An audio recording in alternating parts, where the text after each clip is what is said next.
Beneath the surface of the world's oceans, there lurks a legendary monster, Carcharodon calcareus, the great white shark.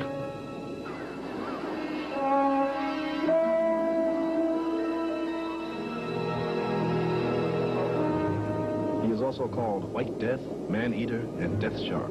Names well earned, for the great white is the most dangerous creature in the sea. He has killed more people than any other shark, and attacks with a powerful savagery unmatched in the animal kingdom. He has no fear and no natural enemies.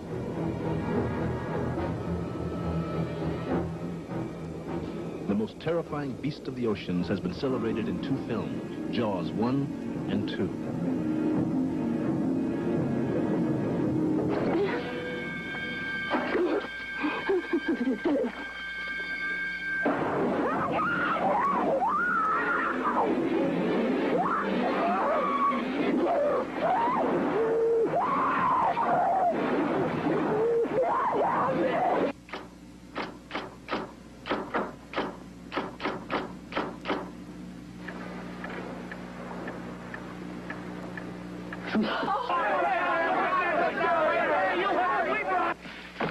You know, people don't even know how old sharks are. I mean, if they live 2,000 to 3,000 years.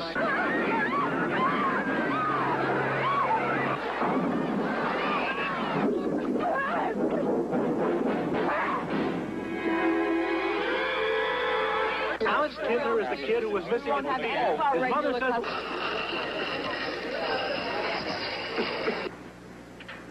$10,000 for me by myself. For that you get the head, the tail, the whole damn thing.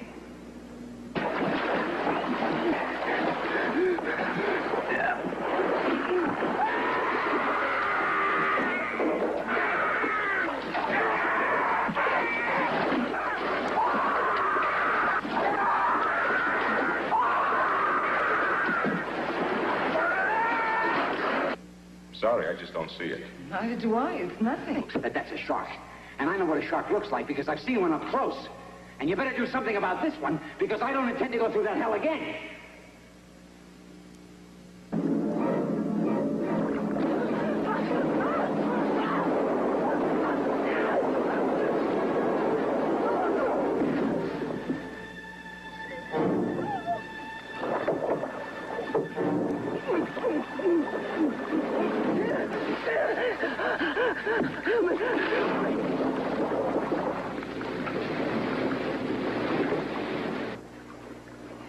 Go away.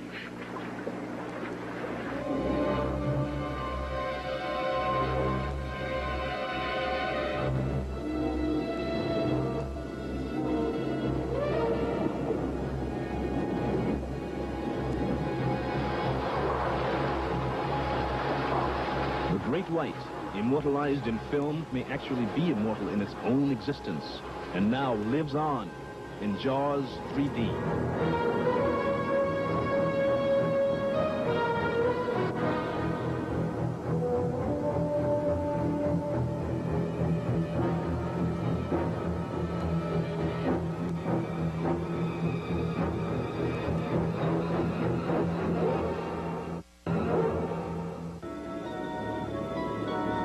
Sharks evolved at least 300 million years ago.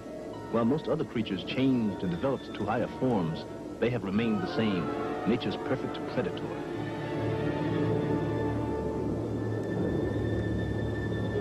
And yet sharks remain one of the ocean's great mysteries. Their highly developed sensory organs can detect prey at great distances, yet they have a primitive brain and lack even a simple skeleton. A shark's body consists mainly of soft cartilage, and without bones, it is impossible to accurately determine their age or longevity. From the research vessel Shark Hunter in the South Pacific, scientist Walter Stark conducted his own investigation into this phenomenon.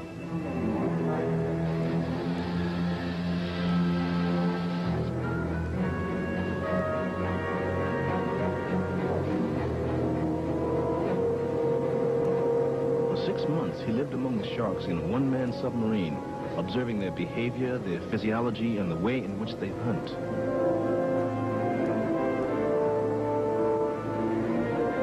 In his diary, he recorded an amazing possibility. Stark theorized that this creature, which existed long before the dinosaurs, was perhaps capable of living into eternity.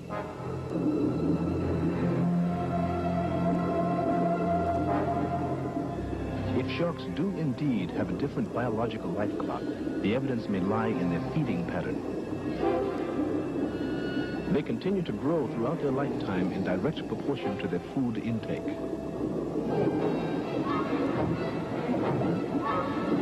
The sight and smell of food drives the shark into a frightening frenzy.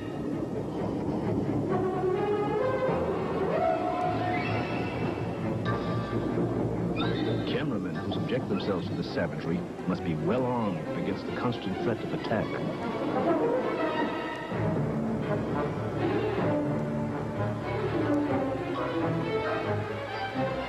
But it is the great white that is the ultimate predator. Described as the perfect prehistoric eating machine, they may be the oldest and most immortal of all. Since the release of Jaws 1 in 1975, the great white shark population around the world has increased in alarming proportions, and so has the number of its victims. In California, there is an area between Ana Nuevo Island and Tamales Point, which is just north and south of San Francisco, those two areas, where we have 10 times as more attacks per linear mile in there than anywhere else. And that area has been classified, shall we say, as the shark attack capital of the world. Captain Mike McHenry regularly fishes this area known as the California Triangle. Well, one thing I've noticed is that there are a lot more sea lions. And I assume that they feed on sea lion. You know, they're not designed just to eat lollipops. So I would imagine they would eat sea lions. And there's more of them around nowadays. You know, they've got real extensive protection now out, which is fine. But it's Mother Nature's way of thinning out the overpopulated seals. In the fall of 1982, Captain McHenry returned to port with an incredible catch. 4 great whites he had caught in a single day. Big chunks of meat she had in her night. We don't know what it was, but it appeared to be warm-blooded animal, hopefully not human. This one over here, which was the first one that came up, I was pretty nervous, and I shot it, and it hit it back here, and it didn't kill it. And the thing just went crazy.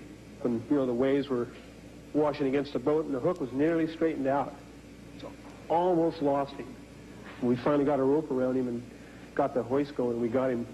Took about a half an hour. We finally got him in the boat. And then this one here, we caught the 3 before dark, and this one did about 11 o'clock at night.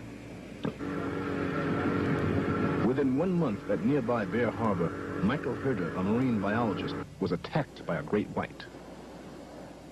When the shark had a hold of me, it left me with several puncture wounds on the top and bottom of the thigh, 4 inches by 2.5 inches deep. The lower jaw was, of course, underneath me, and so I saw the top half of the animal, the upper jaw and the eyes, and got a fairly good look at it, and at that time I realized it was a white shark. There seems to have been a rise in the numbers of shark attacks that have occurred off our west coast and also even down in our Florida region here. Just the sheer numbers of sharks are greater at this time than perhaps in the recent past. In January 1983, a large school of black-tipped sharks infested the waters of Hollywood Beach, Florida.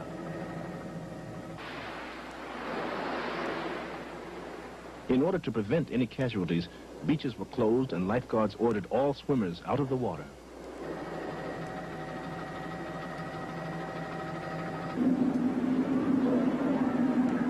"175 miles north in Orlando is the Shark Encounter exhibit at SeaWorld.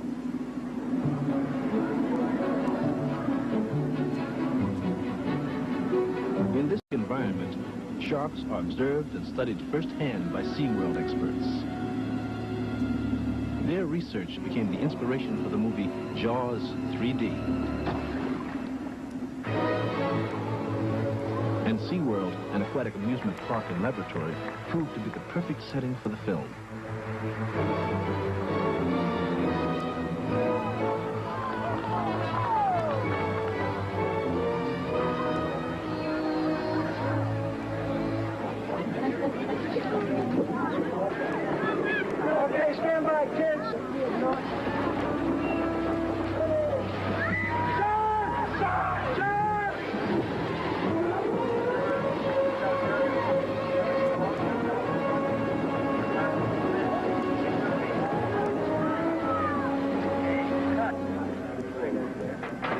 The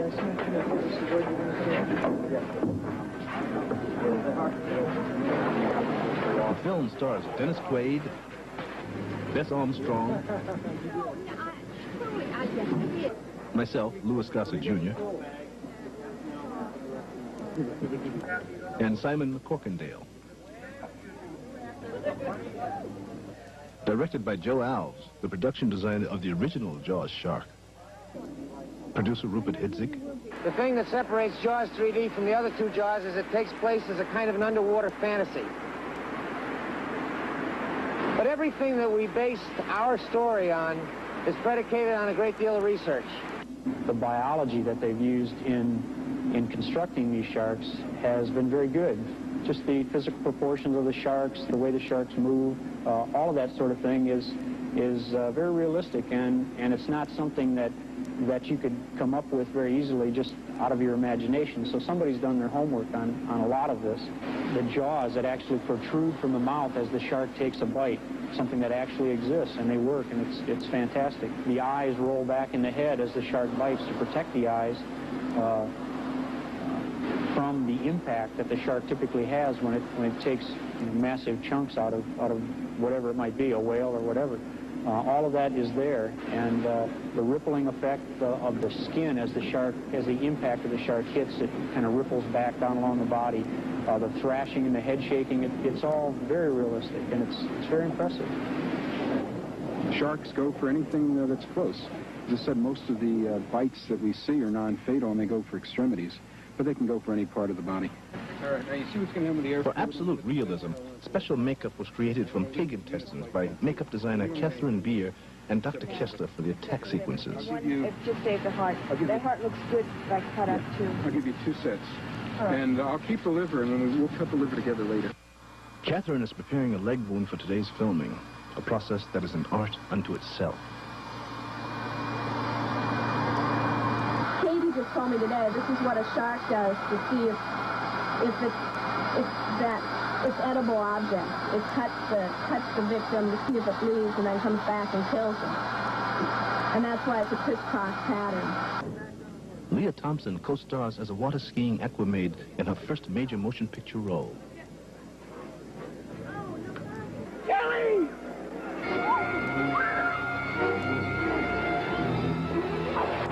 Kelly!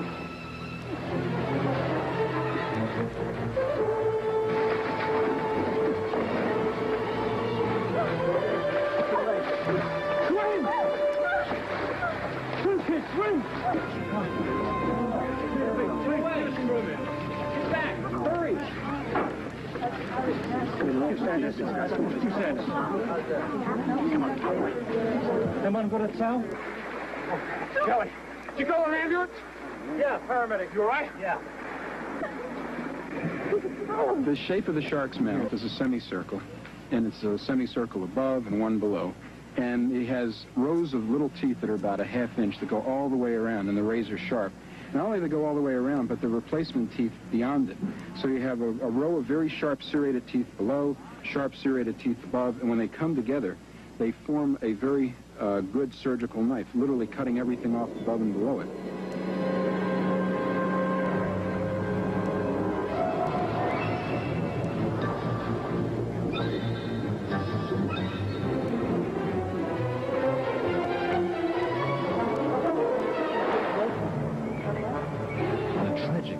Australian diver Henri Bourse graphically illustrates the horror of the great white.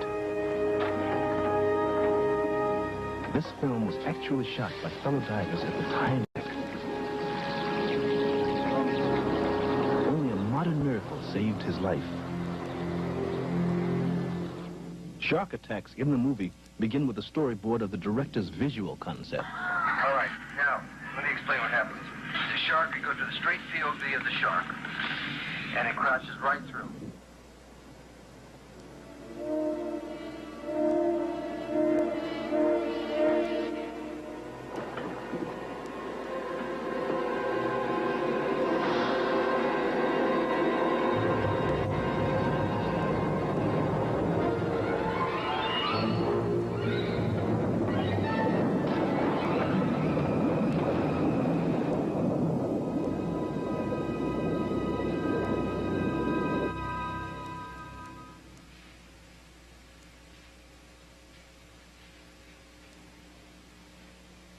went through my slides and looked at people who've been underwater for a couple days, looked at the coloring and the skin tones, looked at how the face blows up and the eyes blow up, and how the intestines would look if it was in the water for several days. What's going to happen is these intestines here, as you're in the water for several days, the microorganisms in the intestine begin to produce air and other gaseous compounds, and the body begins to bloat.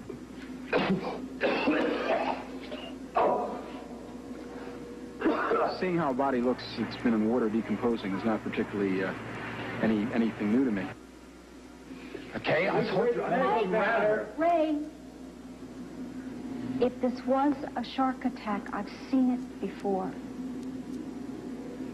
Okay?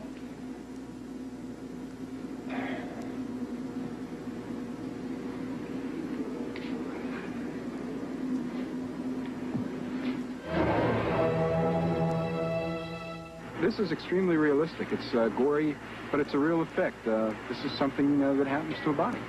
There's no way to get around it, and it's going to work out real nice.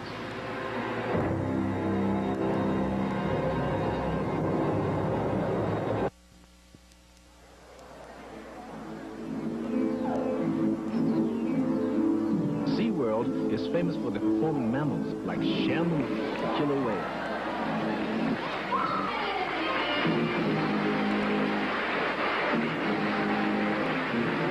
Highly intelligent creatures are capable of performing a wide variety of exciting and complex behaviors.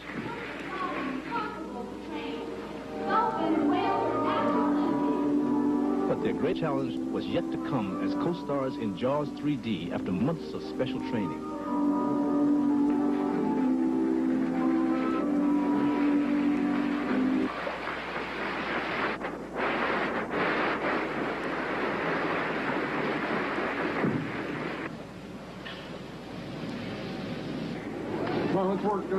Let's separate Kai.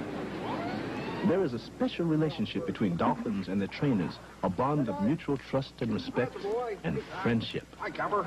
You go back to target. That's a good boy. That's a good boy. Yes. You're a good boy? Yes, you are. You're a good boy.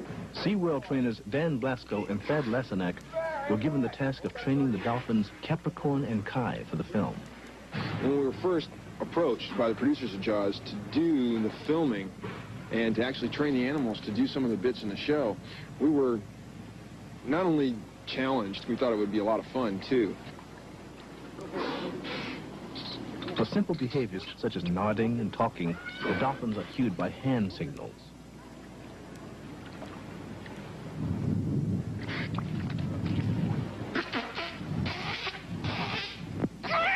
We have a whole list of dolphin behaviors that we sat down with the directors and the producers and have gone over.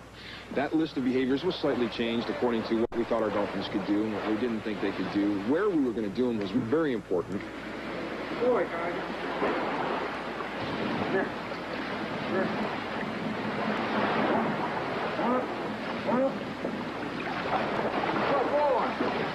Very good. Do we want him to come up to our hands, or are we going to do a hug, actual hug? Well, we're not going to do an actual hug, because we don't know for sure where they're going to want to film it. If they do it in this pool or that pool or wherever. So really, all I want is a rostrum hug. So they just come up and kind of hug on your hands, cupped. It's kind of like... When you got to work on it, Capricorn, you don't want to stay low. Let's do it again, guys. Come here, Cap. Come here, Cap. Come here, Cap. That's a boy. Now you're doing good. Come here, Cap. Good boy, Kai. Only successful behaviors are rewarded. Together. All the way up. Big one. Smiles. This is the double hug. And all we did was get the two dolphins to come on up and hug Bess. And in this particular part of the movie, it's right after they saved her. So it's a real close moment between the dolphins and Bess. And it's really kind of cute, because then we'll go right into these. Yeah. Is that right? Yeah. You guys did a good job. Finally, these aquatic actors will be put to the test. Director Joe Alves plans the action and camera angles, while Dan rehearses the dolphin. Those 4 apples. Take 4, marker.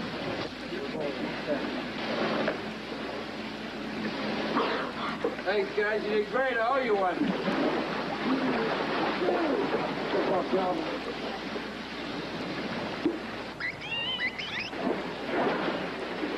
The next behavior to be trained calls for Capricorn and Kai to leap out of the water on Bess Armstrong's command.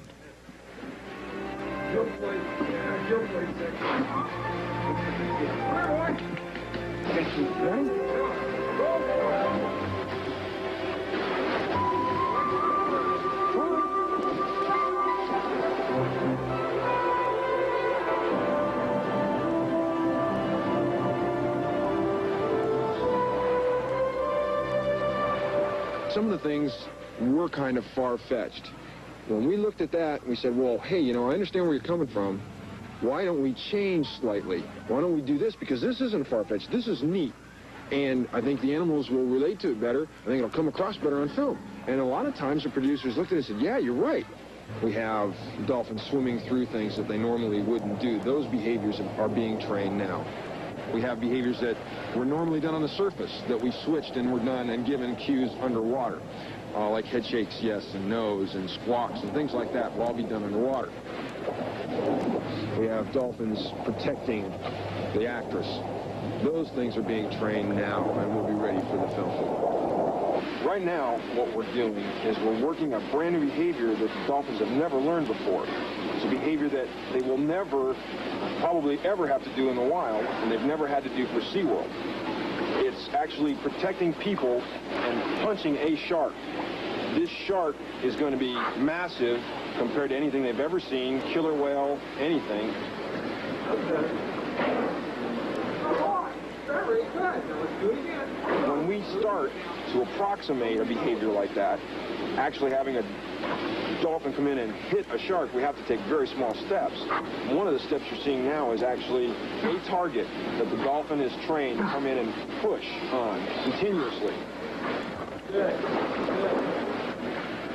Good boy. Good. Good. That's the way to do it. That's the way to do it, isn't it? Yeah, that's the way to do it, isn't it? Remember this, isn't it? Yeah. Hey, we'll do it again. When we start telling them that they're doing it correctly with this float target, we'll start adding size to the target, color. We'll start building on this float target to actually become a shark. You're doing great. Yeah, you're doing real good. For the shark sequence, the dolphins must first be transferred from their home into the studio tank.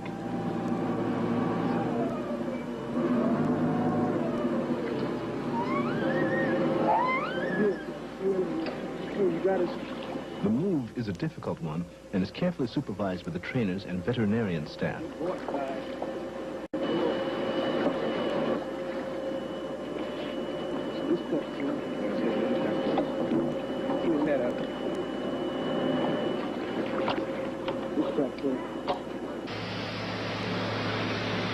This is a tank built for JAWS 3D.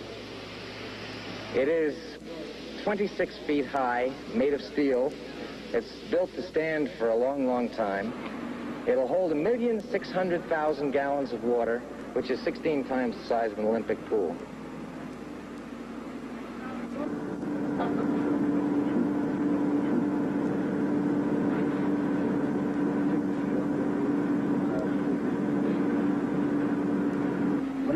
Now, Debbie. We're still waiting on Director Joe Alves will control the action from an observation porch below. He hasn't given us any trouble before, so, you know, it's got its rights.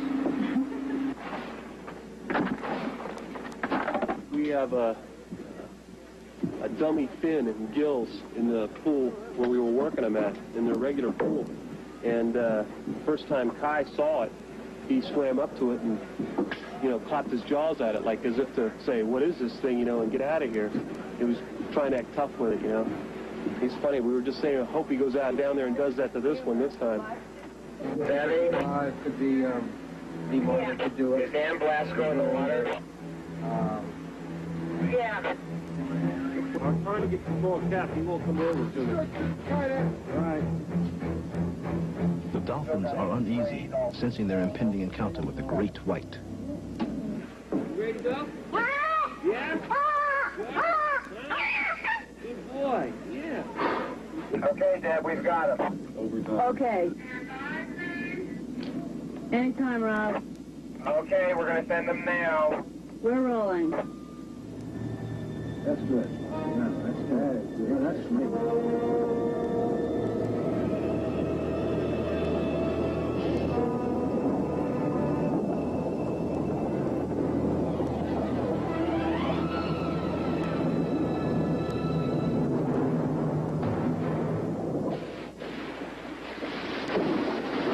Bess Armstrong will make a grand entrance in the film, riding Shamu, the killer whale. The first time a civilian has attempted this.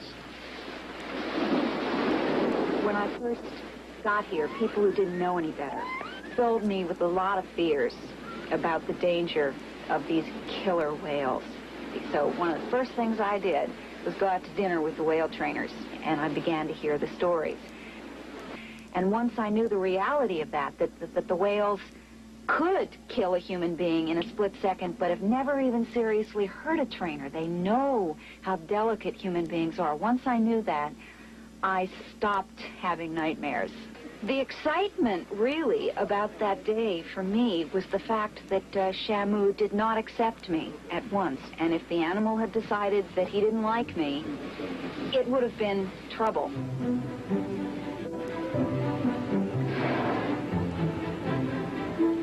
Danny, the trainer who played my assistant in the film, got in with me. We mounted Shamu together, and we decided to take several circuits around the pool together first.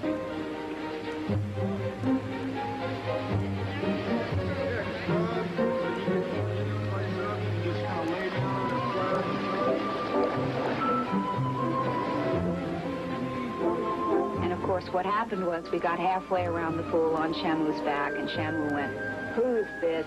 and ditched me. And therefore, I got to take part in a training session.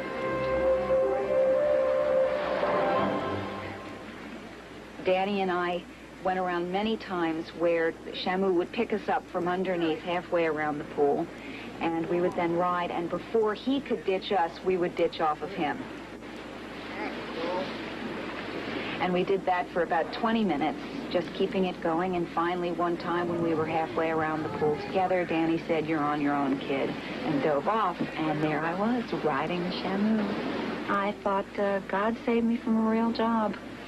You know, it was just wonderful.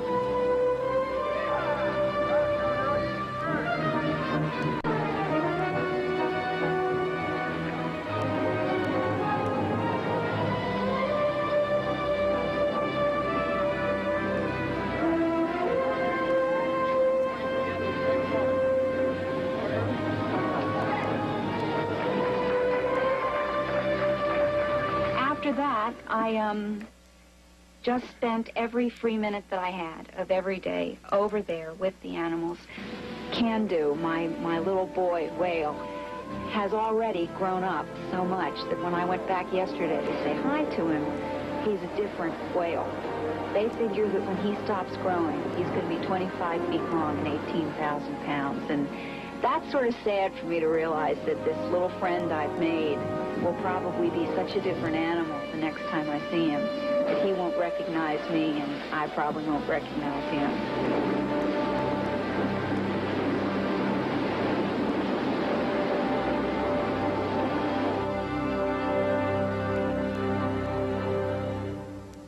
Australian shark expert Valerie Taylor has tested the only form of protection against shark attack.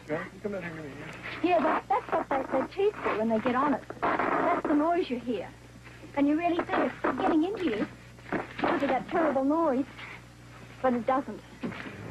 The suit is made of chain-mail steel and will prevent the shark's teeth from penetrating her skin. Valerie knows there's only one way to test the suit.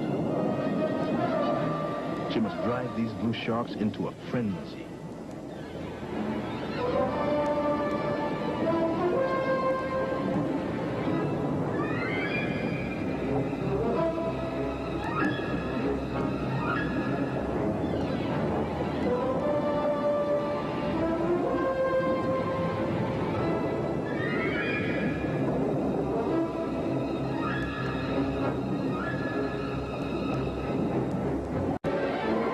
The shark tears the steel glove from her hand and swallows it whole. I don't know how bad. He got Cal. He just ripped it off. And this naked hand was in his mouth. So I put that hand in so that he couldn't crunch down on it. I did it just like that, but you can see why he got the thumb. It was sticking up. Now, Tony, do you think the suit's going to protect you? Are you kidding? Well, it won't cut through, but it will yield to pressure. So she might just get a little squeeze. Oh, that's great news. I'm wearing the Valerie Taylor chain mail wetsuit tonight. It isn't quite Vegas enough. Not quite Vegas? No. It's that tiny little link stuff like 20s evening bags were made out of, except this is made out of steel. And as I understand it, there are only two of these suits in the world. One is Valerie's and one is this one that was made for Jaws. Not in this scene. As a matter of fact, I suppose I could still even be vaguely... I would just leave it like that. What do you think? Joan of Arc.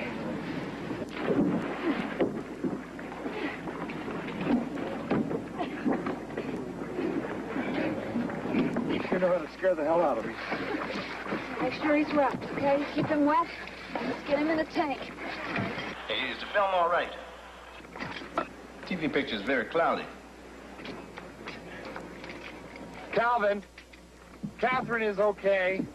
Philip is okay. Jack is fine. Dan and Liz are fine, and I'm okay, too. But is the film all right? Absolutely first rate, Cal. I think you'll be very happy. Well, then, congratulations on a fine job, people. Is everyone okay? Did look pretty dangerous down there. The character Calvin Bouchard that I play, we've added a thing to it. Unlike Officer and the Gentleman, it was a part. You know, I could have played it any kind of way. But this time I decided to specifically make him a black man from New Orleans. His name is Calvin Bouchard. So it was a chance to use some of the harmony grits in my voice, if you want to call it that. He had a nice flair and style. His background is he's a former athlete, and he retired after that and became a businessman. How we doing, Len? I just got today's first printouts. Today our advance sales are 3 times ahead of any of our other parks. But not unexpected, Leonard. Where's Great White right now? And he's quite entrepreneurish, very Gordy kind of show businessy kind of man.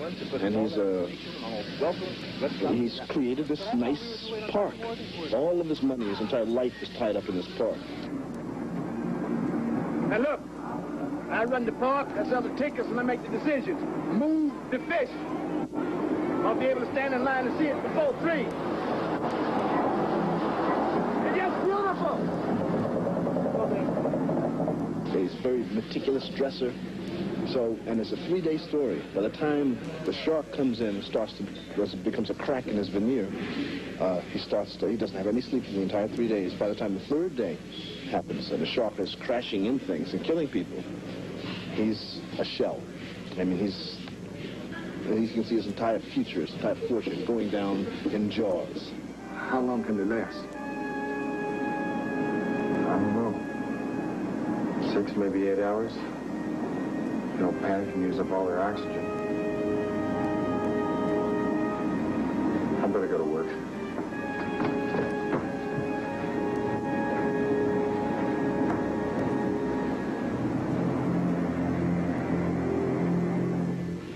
So there's a big difference from beginning to end. I like that. That's what an actor wants, a change, a transition.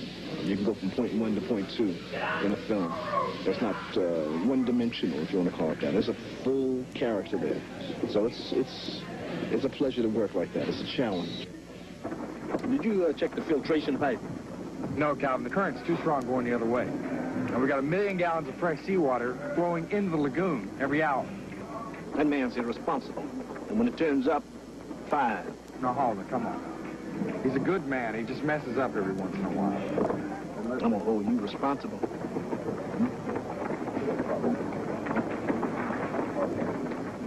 I play Mike Brody, chief engineer at SeaWorld. And my character's been sent in here to SeaWorld to a construction company to build new exhibits in the park. And I've been here for the last 2 years. My job is just winding up until Charles gets into the sea park. Before complicating my job even further. Hey, Mike. Yeah. This is our last cut. I think our tunnel patch is ready to go. Good. Rig the winch on that work boat up there, will you? You got it. I read a lot of books about engineering since I'm playing an engineer in construction engineering. I read a lot about sharks. I observed sharks.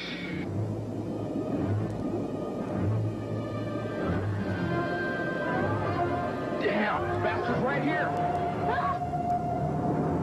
Myself usually think of some moment in my own life when I was extremely frightened, and that'll bring it to mind for me. Like there was a moment in my life when I was back on the back of a galloping horse that was running away with me when I was a child, or even you can even use the feeling of cold water hitting you right in the face unexpectedly.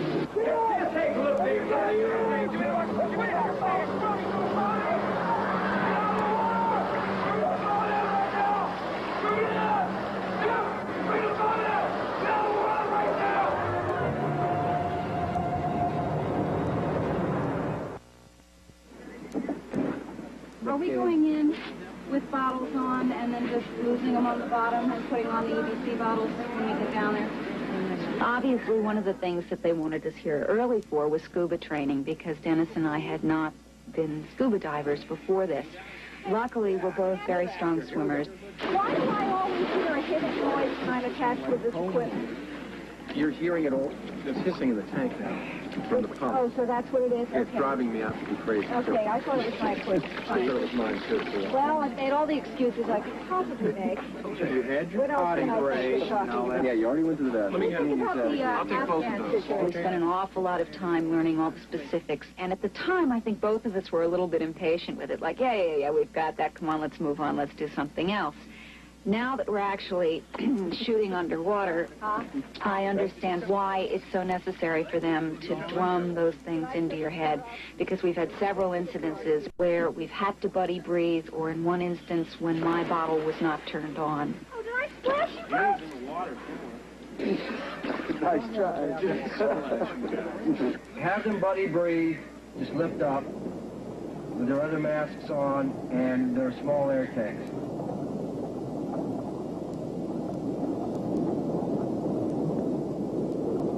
I like Philip. And in a way, you, as an actor, you can't dislike the character that you're playing, otherwise you really get yourself into an awful trouble, I think. Ladies and gentlemen, here he is now. Mr. Philip Fitzroy, ladies and gentlemen. Philip Fitzroy.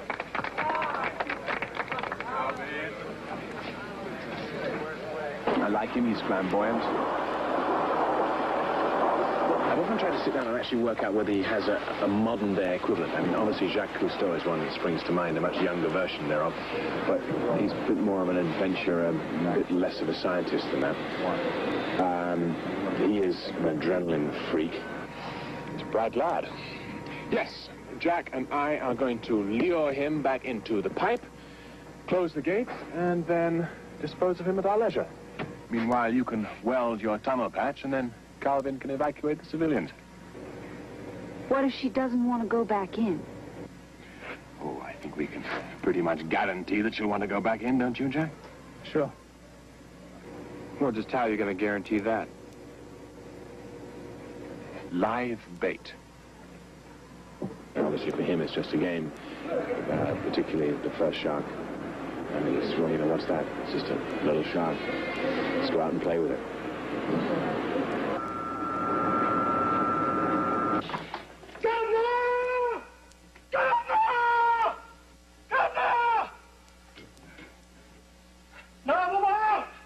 You don't understand. This is it.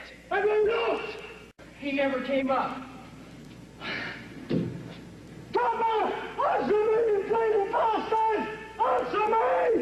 A veteran of British theatre and films, P.H. Moriarty plays Jack Tate, Philip's trusted aide. Jack Tate is he's a guy who's adventurous and very loyal to his friends, and Jack would die for you, providing you're all good friends. I feel better if you did just the one thing. What's the matter? You got any cold feet? There's certain things that are the same. I can pull out my own personal life, things about Jack Tate. there's a scene in the film with one of the skiers. And have you seen the skiers in this film? Well, they must have had beautiful mothers, you know? And their grandmothers must have been lovely.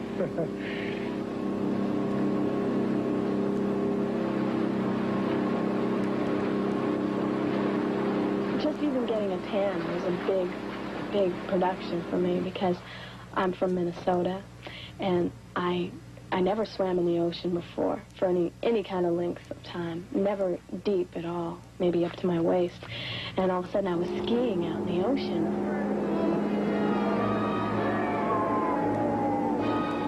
It was great because I was thrown into with real professionals, which is the best way to learn.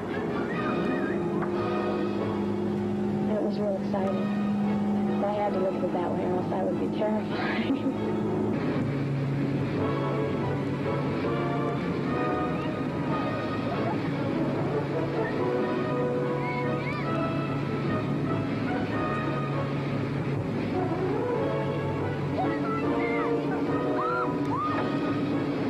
When the pyramid broke, we were out there, you know, a mile out to sea, no pickup boat, just swimming around.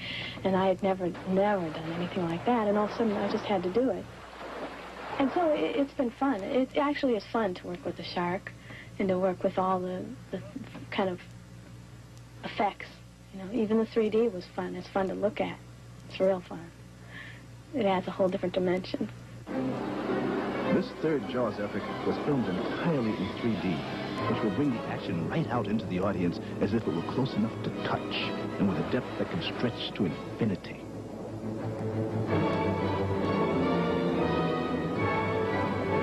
Jaws 3D is an underwater adventure story set in the SeaWorld Lagoon.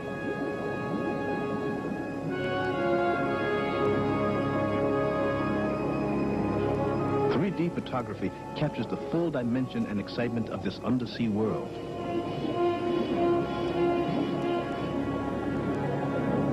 We feel this is a breakthrough film in 3D, certainly state-of-the-art. We've never seen pictures that look as well, and we know that the projection and the glasses are all going to make it very, very exciting filmic experience.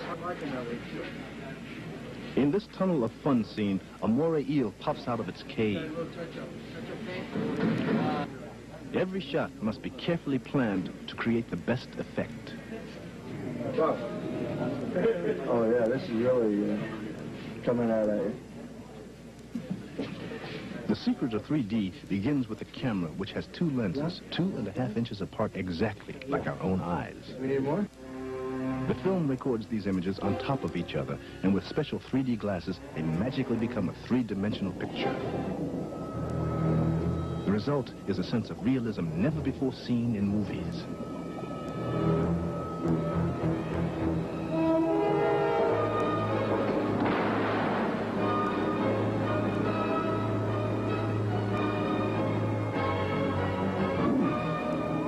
When Jaws, the great white shark, attacks, he will appear to swim right through the screen, out into the theater, and attack the audience itself. Well, me personally, Beth, I'm terrified of sharks. So that made the scenes where we're actually being attacked by the shark real easy to play. It was just terror. As a matter of fact, the shark we were using, which is not a real shark, scared me so much I didn't really want to be around it because it was so real.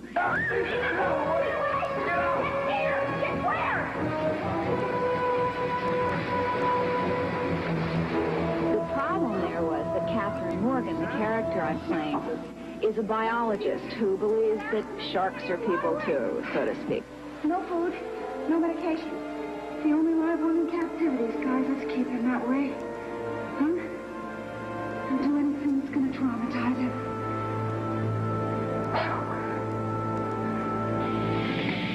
Well, I can't say I actually love sharks. When I first came here, one of the first things I did was I went into the shark encounter, watched them swimming around in the tank, and they did look pretty ugly and ferocious. If he was on land with a lion, at least you could run.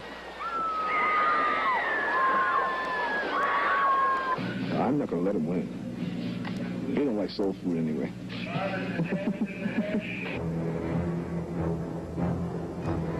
Once again, the awesome and terrifying great white has been captured on film in Jaws.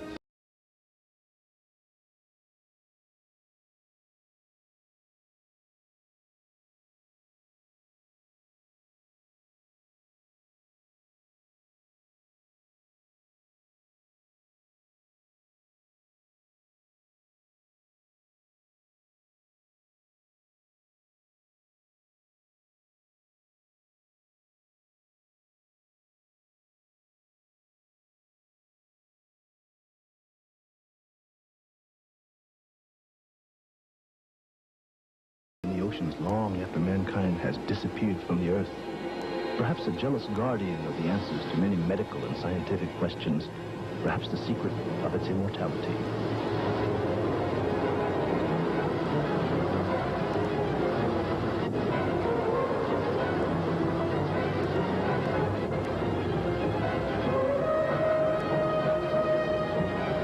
Until such time as we can unravel these mysteries, the great white will continue to roam freely in search of its prey.